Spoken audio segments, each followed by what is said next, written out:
प्रतापगढ़ कुंडा और रघुराज प्रताप सिंह उर्फ राजा भैया, ये नाम कौन नहीं जानता। लेकिन राजा भैया ने बीजेपी के साथ इस चुनाव में ऐसा गेम किया कि बीजेपी हल्के में लेने के चक्कर में समझ ही नहीं पाई और यूपी में 33 सीटों पर आकर सिमट गई।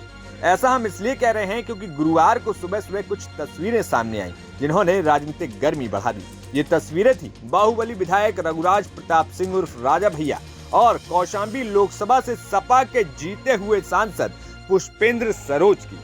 दरअसल राजा भैया यूपी विधानसभा में भाजपा की सहयोगी पार्टी है, यानी भाजपा के साथ गठबंधन में है। लेकिन लोकसभा चुनाव के समय गृह मंत्री अमित शाह से राजा भैया की मुलाकात हुई थी। तब उन्होंने कुंडा विधायक से बीजेपी का समर्थन करने के लिए कहा था, जिसके बाद राजा भैया ने समर्थकों संग बैठक की थी। बैठक के बाद उन्होंने कहा था कि हम किसी को भी समर्थन नहीं कर रहे हैं, लेकिन मेरे समर्थक जिसका चाहे समर्थन कर सकते हैं। तब माना जा रहा था कि राजा भैया ने सपा को समर्थन दिया है। हालांकि अब चुनाव के परिणाम आने के बाद स्थिति स्पष्ट हो गई है और इस चुनाव में कौशाम्बी से जीते हुए सपा के सांसद पुष्पेंद्र सरोज गुरुवार को राजा भैया से मिलने पहुंच गए। बताया गया कि ये मुलाकात दोनों के बीच कुंडा में राजा भैया के आवास राजभवन बेती पर हुई और साथ ही साथ पुष्पेंद्र सरोज से करीब यहाँ पर आधा घंटे बातचीत हुई। दोनों की मुलाकात की फोटो सोशल मीडिया पर वायरल हो गई। ये तस्वीरें जनसत्ता दल के सोशल मीडिया अकाउंट से ही शेयर की गई। इन तस्वीरों को शेयर करते हुए लिखा गया कि आज राजभवन बेती में जनसत्ता दल के राष्ट्रीय अध्यक्ष माननीय राजा भैया से शिष्टाचार भेंट करने कौशाम्बी लोकसभा क्षेत्र से नवनिर्वाचित सांसद पुष्पेंद्र सरोज। बता दें कि ये इलाका कुंडा से विधायक और जनसत्ता दल के अध्यक्ष रघुराज प्रताप सिंह उर्फ राजा भैया का गढ़ माना जाता है। प्रतापगढ़ सीट से बीजेपी के संगमलाल गुप्ता को हार का मुंह देखना पड़ता है।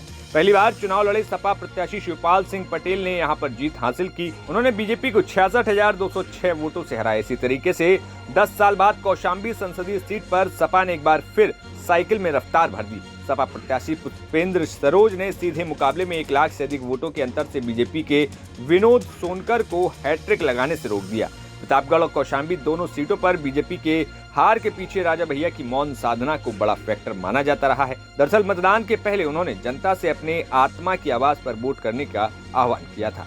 वोटिंग से पहले केंद्रीय मंत्री संजीव बालियान के साथ कौशाम्बी के बीजेपी प्रत्याशी विनोद सोनकर बेती कोठी में राजा भैया से मिलने के लिए पहुंचे थे, लेकिन बात नहीं बन सकी। सपा उम्मीदवार पुष्पेंद्र सरोज भी मुलाकात करने आए थे। इसके बाद राजा भैया ने पार्टी कार्यकर्ताओं और समर्थकों की मीटिंग बुलाई। मीटिंग में कहा कि मुझसे मिलने दोनों ही दलों के प्रत्याशी आए थे, मैंने किसी को समर्थन नहीं दिया है, आप लोग जिसे चाहे वोट कर सकते हैं।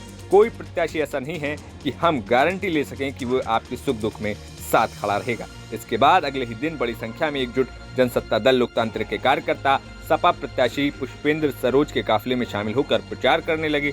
सपा प्रत्याशी भी अपनी प्रचार के साथ जनसत्ता दल का पटका पहनकर यहाँ पर प्रचार कर रहे थे। तो फिलहाल इन तस्वीरों ने राजनीतिक सरगर्मी बढ़ा दी है। ऐसे में आगे आने वाले समय में जब भारतीय जनता पार्टी अपनी हार को लेकर मंथन करेगी तो क्या कुछ कार्रवाई जनसत्ता दल के राष्ट्रीय अध्यक्ष राजा भैया पर भी होती है, ये अब देखने वाली बात होगी। Bureau report, news nation.